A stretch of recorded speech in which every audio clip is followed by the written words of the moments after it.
Blog Talk Radio. You know what time it is. Time to hang out with Mr. Coop. With Mr. Coop I. With Mr. Coop I. With Mr. Coop I. The latest scoop. From Mr. Coop I. From Mr. Coop I. From Mr. Coop I. Mr. Coop. With Mr. Coop I. With Mr. Coop I. With Mr. Coop I. The latest scoop. From Mr. Coop I. From Mr. Coop I.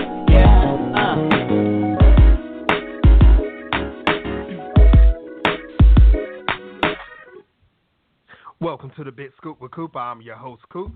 Season 4 is still going strong, but it's coming to an end soon, guys. We have about one or two more episodes to the end of Season 4. So make sure you do check out my website, thebigscoopwithcoop.com, where you can actually catch episodes from Season 1 all the way up to Season 4. Also, you can catch me right here live, guys, on Facebook.com/thebigscoopwithcoop. Make sure you go tell your family, friends, associates, haters, everybody to tune in. Also, YouTube. What's going on, YouTube? Make sure you tell everybody to tune in. It's live stream. Everything's live today.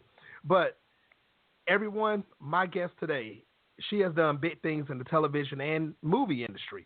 Also, she is a producer and director. And she also is an executive producer for the A&E hit show, The Killing Season. Ladies and gentlemen, the one, the only, Ms. Rachel Mills. Welcome to the show. Hey, how's it going? Glad to be here. Oh, yes. Everything's great. How's your day so far? Pretty good. I'm still at the office, cranking away the midnight oil. Okay, that's why I call multitasking. You're doing good things. That's right. Now, Rachel, on this show, we do always talk about how you started in your career, your success, give advice on how to get into your career, and much, much more. Now, we always start from the beginning also, Rachel. Now, when did you first realize that you wanted to get into the television and movie industry? You know, it's interesting. I didn't go to school for film and television. I actually went to school to be a geographer with an emphasis in environmental resource management. And that was in Austin, Texas, which I don't know if you know, but Austin has a good television and film people in town, so I got to be friends with some of them, and you know, it's interesting. I got Final Cut Pro loaded on my computer about 15 years ago, maybe 10 years ago, and started editing, and then found out I really liked to edit, and came to New York and went to school for editing. Then discovered, well, maybe I don't like editing so much, but this producing thing seems really interesting. And just through the school that I ran a school called the Edit Center in Chelsea. It's now in Brooklyn. And through that, I met a lot of directors and producers, and got hooked up with a director who was working on a documentary, and said, "Hey, if you need help, I'll come on and work for free for credit." And that was about 8 years ago, I guess. 7 years ago, and that film ended up doing really well. Actually, I got very lucky. Ended up being picked up by HBO. Nice. Nice. Yeah. And that shows hard work pays off. I was actually talking to Josh on the show Tuesday, the director for The Killing Season, and I see what you're saying. Both of you are doing big things. Hard work does pay off, and look at you. I mean, all that work you've done, HBO picks you up, and look where you're at now. And congratulations on that. Yes, Rachel. Thank you. Thank you. Oh, yes, anytime. Yes. What obstacles did you have to go through to become a producer? I would say that working for no money for a little bit is something that I think a lot of people go through in this industry. It's not the most ideal, but I think if you're smart and you pick a good project and you know that, like you said, if you work really hard, you'll reap the benefits from it. So the obstacle for me was to be able to, you know, rub together two pennies for a couple of years and work on, you know, other projects for pay that maybe I didn't feel so passionately about. But then you know, I reaped the benefit from that. So that was definitely excuse me, that was an obstacle for me. In addition to that, I would say producing is something where there's all these different kinds of producers, right? There's creative producers, there's financial producers, there are different kinds of producers. When you see someone's credit as producer, you may not know how they got that credit. You know, it's not so cut and dry as it is if you're a director of photography. If you're a director of photography, you know that you know how to operate a camera and that you were responsible for the look of the film, at least a lot of the look of the film. So producing is wearing a lot of different hats, and I consider myself a creative producer. I don't deal with a lot of the finances, though I would love to learn more. So producing is, the obstacle is to like figure out what you're really good at and kind of pursue that part of you. I mean, that's with everything, right? If you're really good at something, you learn, you know? Yes, and that's so true. It is many hats when it comes to a producer because, like you said, there's so many different avenues that you can take by taking that title of producer. And if you're trying to learn more, Rachel, on that, do it. I mean, because I think knowledge is power, and if you get strong, if you learn how to do that, I mean, there's nobody stopping you already. I mean, it's just going to make you more powerful. So that's right. Congratulations. Make sure you do this. Now, how excited were you when you finally actually get to receive that title of a producer? Well, going back to that first film, which was called A Matter of Taste, I believe you can see it on Netflix. As I said, I came on and talked to the director and said, hey, I'm really interested in producing. Would you take me on as an associate producer for credit?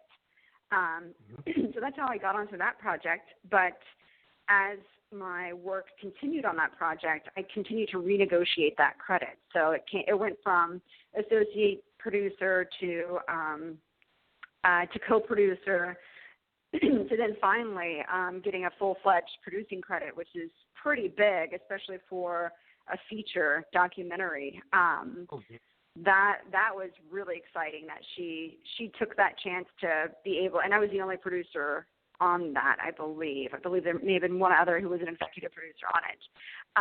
So that was extremely exciting, especially coming from that being my first gig. You know, there's so many projects out there that never see the light of day.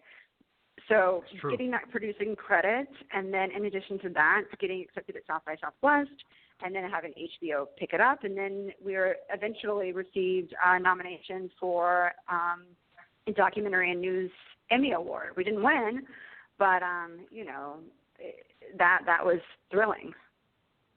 And that's the thing. Even though you didn't win, I mean, you can put on your resume you was nominated. That's something big. That's right. That's on my resume. That's right. Yes, it's something I think that a lot of people actually strive to do. If they can't win the award, they would love to be nominated because that's something that no one can take away from you. Yes, you're doing big things. Now, also, when you said that you was actually picked up by HBO, can you tell everybody some of the movies and television shows that you've actually worked on in your career? Sure. So I've assisted edited on other stuff that I won't go into, but that's on my IMDb that I've done before. And then as a producer, I have produced A Matter of Taste, which is a documentary feature about a chef trying to make it in New York. The director followed him for about 10 years. I came in at about year 8 and helped her finish the film. Okay. So that's A Matter of Taste. That was an HBO film.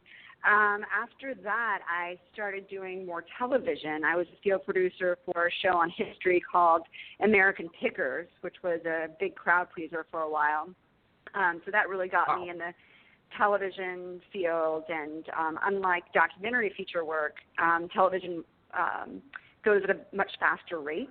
So that was a very big learning experience to create television content at a rate that they're used to because, you know, obviously, as everyone knows, it's usually, you know, you have one episode a week come out. So the calendar for doing that and, you know, just being in the field, it's just it's a faster process.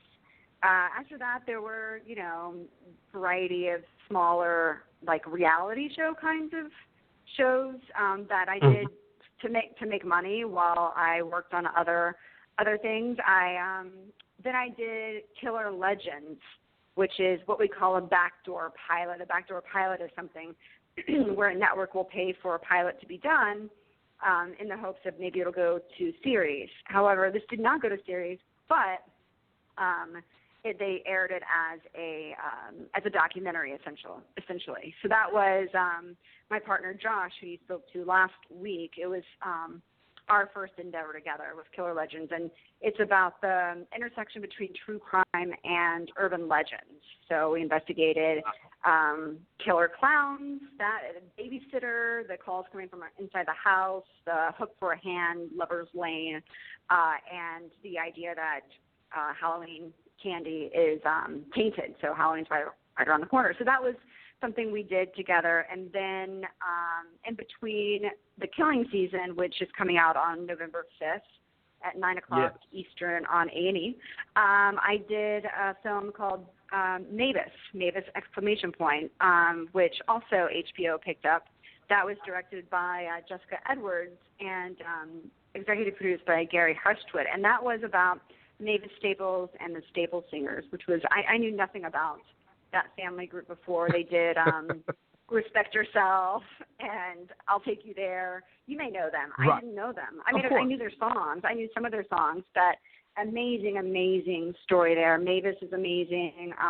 That is coming out on DVD very soon and should be on HBO streaming. It premiered on HBO last February, I believe. So that brings us to the current day, which is the Killing Season, which is about unsolved serial murders, some really dark content that Josh and I created together, and we pitched around and to all the networks, and A&E was the lucky winner there. That's been a long time coming. So true. And that's a good thing, when you have access and you have work to pitch around to different companies, because like you said, A&E was the winner of this. And I mean, you had so many different options, you were pitching here, pitching there, and A&E picked it up. And that's not a bad thing at all. That's actually a great thing. So it is. Yes. Big shout outs to everyone on the Killing Season that's actually been watching. Big shout outs to everyone that's actually been watching the show. Get ready for the next season to come out. Rachel, give them the date again for the next season. Yeah, so just to let you know, this is a new show. You might be thinking of a different show, but it's been a brand new show. It'll be premiering on November 5th at 9 p.m. back-to-back episodes called The Killing Season. Yes. That's what I meant when it debuted. I apologize. Yeah. Yes. That's okay. Mm-hmm. Now, everyone that's listening worldwide, make sure you do go check out The Killing Season on A&E. This show right here will actually, I believe it's going to have you hooked. I really do. So make sure you check it out. Make sure you make some noise. Let Rachel know. Let Josh know. Let me know. Let everyone know, so A&E can continue this thing. So I believe it's going to be something big, and I'm not doubting that at all. So congratulations to your cast and crew of The Killing Season. You all made it to A&E. That's a big thing. Yes. Now, even though you spoke about, being excited about being a producer, but were you actually excited when you found out that A&E said, yes, we want this show? Let's air this album. Yeah, of course. Anyone would be excited. And a lot of other series, like I was saying before, a network can pick it up and say, well, we'll give you money for a pilot, and then let's see what happens. Luckily, we went to series, and that phrase, going to series, means they picked up 8 episodes at once. So we knew we were going to go to series. We knew we'd have 8 episodes under our belt. So, of course, when you have worked on something for years, Josh and I've been working on it for a couple of years, it's your baby, right. So finding a home for it and knowing that someone's actually going to see it. And for the content for The Killing Season, it's pretty dark content, and I think it's very important. These are unsolved cases. So there's a responsibility we have to the family members and to their victims, and hopefully we can do some good out there. And I believe you will. Now, so I'm glad you said this, because I was about to say it first, but you beat me to it. Yes, The Killing Season, you can actually say this is your baby. How much time mentally and physically do you put into The Killing Season? Well, Like, do you I'm think still at ideas- work.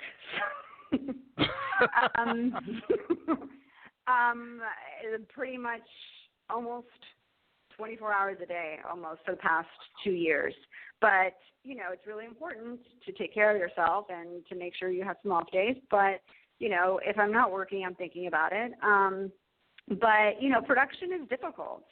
You know, there's different phases of making a show, from development to coming up with the idea, to pitching the series, to production, to post-production, which is editing, to then, you know, right now I'm in the press stage, so I'm talking to you, right? So That's true. it feels like it's never ending, quite frankly. So, which is good. You know, I'm glad that people like yourself are excited and, you know, are willing to talk to us, and that we can, you know, reach out to people who may never ever hear of The Killing Season, and now they've listened to your show, they're going to think, oh, actually, maybe that sounds kind of interesting, or, you know, I'd like to see how they made this, because I'm interested in being a director or producer. Exactly. And Rachel, I want to give one more big shout out to everyone on The Killing Season. Big shout outs to you. Big shout outs to Josh. I mean, you guys, like you said, you're still at work right now, and you know this show is about to drop soon, and I believe, you know, beyond season 1. I mean, hey, Rachel, I hope you make it to season 100. That's what I hope for, because I believe that this show, like I said, is going to make a killing, because we need something new on television that's going to actually give us a different turn. And, you know, seeing this come out, and A&E has their fans by itself, just the channel. So with you coming on board, of course, that's going to make it grow. It's going to make A&E grow, and it's going to make you grow, and Josh grow, and the whole show itself. So continue. Please continue this. I hope it doesn't stop. I really don't. Thank you. Thank you. Well, coming out. Yeah. From your lips to God's ears. Hey, there you go. Exactly. Now, you know, being part of The Killing Season, let's just say season 1 has finished right now, okay? We're just pretending right now. So let's say you're on the show again, and I'm going to ask you this question. It's going to be a futuristic question. How exciting is it being behind the scenes of The Killing Season? I don't know if sure, there's a certain amount of excitement. It's exhausting to be behind the camera, but as you may know, it's, you know, both Josh and I are behind the camera and in front of the camera. So, you know, we're responsible for the content. Luckily, we have a good director of photography and supportive staff, you know, in the field. But, yeah, it's super exciting to have worked on something, and it's only ever existed really in your head, and then you're out there in the field actually making it. That's very exciting. But again, it's very exhausting. Production is some of the hardest work, I think, that's out there in this field. You know, you're in an environment that you're not used to. You're in the middle of America somewhere. You're in a Holiday Inn Express eating like powdered eggs, and trying to make some good, imaginative, creative work that you hope will make a difference. So it is definitely exciting, but that's probably some of the most that's part of the most exhaustive part of the process as well. And I definitely believe that, you know, you're putting your time and energy in this, and, you know, you want something to come out good out of it. But like we said at the beginning of the show, Rachel, you know, hard work does pay off, regardless of what anyone says. It does pay off. That's right. So, you know, those powdered eggs, trust me, it's going to pay off at the end. It definitely is. Oh, boy. Now, far as it goes for, and I want your personal opinion about this, as far as it goes for social media, how important is social media in the television and movie industry, in your eyes? God, you know, that's a really hard question for me, because I am not very good at social media at all. If you go to my Twitter, that's at Mills Rachel, you'll see that I do not tweet very often. I think it can be huge, and I think it is huge for the generation, like the millennials that are right behind me. I'm just, you know, out of that generation. But yeah, I think it is really important. I wish I were better at it. I wish I could engage a little bit better at it.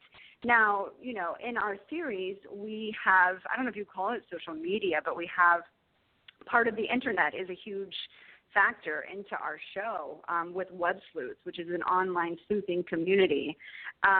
So we definitely incorporate that kind of aspect into the show, and because of that, we will be having hopefully a bigger social media push than maybe we normally would. But yeah, I need to learn how to do that better.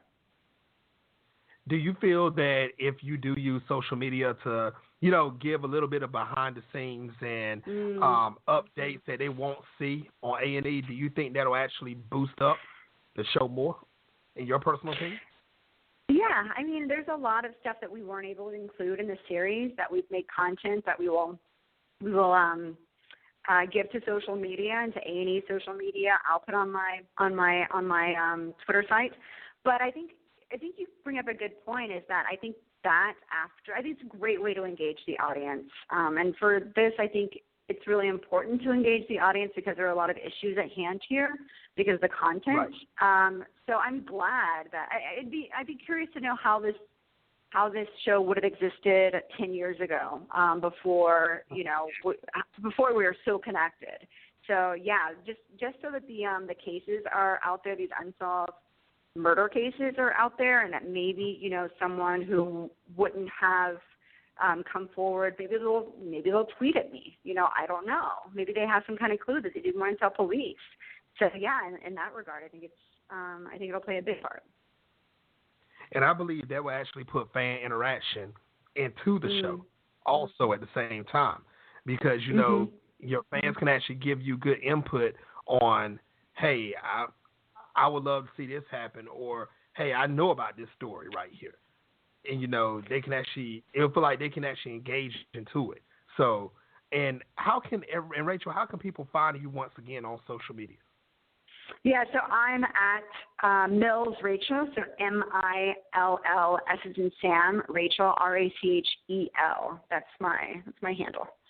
That's pretty much all I use. Yeah. All right. Ladies and gentlemen worldwide, make sure you go follow Rachel on Twitter. Make sure you do, once again, catch A&E season, the Killing season debut coming out. So make sure you check out all of this season premiere, basically. Make sure you check out everything. Follow her. You never know when Rachel's going to tweet something, so you don't want to be left behind on it. So make sure you do check out all of this.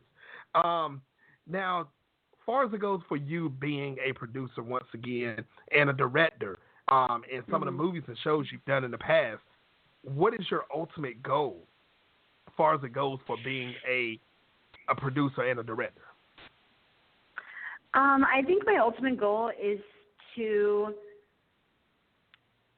really continue to create the content that I believe in, and hopefully have stories that maybe people didn't know about, or something that I'm really interested in that I think other people would be interested in, really having those be created. I've been doing it for about 10 years now, and I really just fell into it, and I think a lot of people in this industry have fallen into it. And so being able to tell a story, I'm not a writer, I don't write novels. I can't paint, I can't sculpt, but, through trial and error, I know how to make television and documentaries. So now that I know that, I feel like that's the way that I can tell stories, and that's the way that I can contribute to society in telling compelling stories. So hopefully I've been lucky to now. So hopefully I will continue to be lucky, and people will want to see the content that I help to create with some other great filmmakers. Well, no doubt about that. Like I said, people that's listening worldwide, I believe that you're about to have a new set of fans, and also your existing fans is actually watching this now and have seen some of your footage from the past all the way up to what's about to come out, Killing season. I mean, I don't see nothing but growth for you. So thank you. This is something big. Yes, definitely big. Now, Rachel, I know you're a busy woman. You're still at work. You're multitasking, doing the show, and mentally thinking about the Killing season, and physically doing things at work also. So I'm not going to hold you up much longer, but what advice would you give any male or female that would like to become a producer or a director in the television or movie industry? Gosh, that's a really great question. I would say find what you really love. If you want, I mean, all I can say is from a documentary standpoint. So not a narrative, not feature films, but documentary features and docuseries television. I would say figure out what you really like. I think that's so important because if you don't like it, you're not going to do very well. So I would say figure out those shows that you like, those films that you like, and you know something that I do? I still do this to this day. Some of my favorite films, I go to IMDb and I look at all the credits, not just the producers. I look at the directors, I look at the photographers, I look at the set design, I look at the editors, I look at everyone, and start to really understand who's making the content that I really like, so that if I continue figuring out what I really like, who knows what's going to happen and who you're going to meet or who knows who. I mean, that's a huge thing. This industry is a lot of luck, that's for sure. It's a lot of who you know, and it's a lot of knowing who those people are who you really do admire, from, the editors, who are a huge part of documentary filmmaking, to the directors of photography. If you want to be a producer, you need to know who's creating that content out there, and who is who you feel a kinship with creatively. So I spend a lot of time on IMDb. I spend a lot of time watching, television.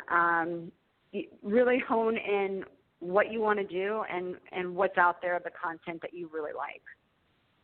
Nice. Now, here's a pop-up question you didn't see coming. Now, Rachel, since you say you do spend a lot of time watching television, besides the Killing Season that's about to come out, everyone, once again, it's a pop, everyone. Make sure you go to A&E, check out the Killing Season. I throw the pop in there. What show, growing up or even now, that you actually love to watch on television that really catches your attention? It can be anything. Anything. Anything. Okay. I'm gonna tell you two things. One that is fiction and one that's nonfiction. The fiction one is only. I'm bringing this up because I'm just started watching it and I've seen 2 episodes and I think it's really great. Is Westworld on HBO. And I've always been a huge sci-fi geek, so that one's super up my alley. And the music's great. The set design's great, but again, I don't come from that world. I don't come from the fiction world. Right. When we're talking about documentary series, which is kind of more what I'm used to and what I can see myself working on, is any Anthony Bourdain show, which he's had like 3 different iterations of his show. So this travel show. That is more than just food, more than just travel. He gets into like the politics of a country that he goes to. Very small crew, and his writing is incredible, and his narration's great. So I'm trying to remember Parts Unknown on CNN right now. That's the one that I end up watching. Now, if you had a shot to work on either one of these shows, would you jump on it? Oh gosh, if Anthony Bourdain sent me an email or texted me, I would almost stop doing press for this show to be able to work on that show. Yes. Anthony, if you're watching, let's do it. Connect up to Rachel. I mean, big things are going to happen. So let's go on and get her up there. Well, Rachel, thank you very much for coming on the show. I really enjoyed you, and I would love to have you back on in the future. Oh, well, thank you so much. It's been delightful. Thank you very much. Everyone, make sure you have a good night. Rachel, make sure you have a good night also. I'll be watching Killing Season, guys. A&E, make sure you check it out. Until next time, people on the bit. Yes.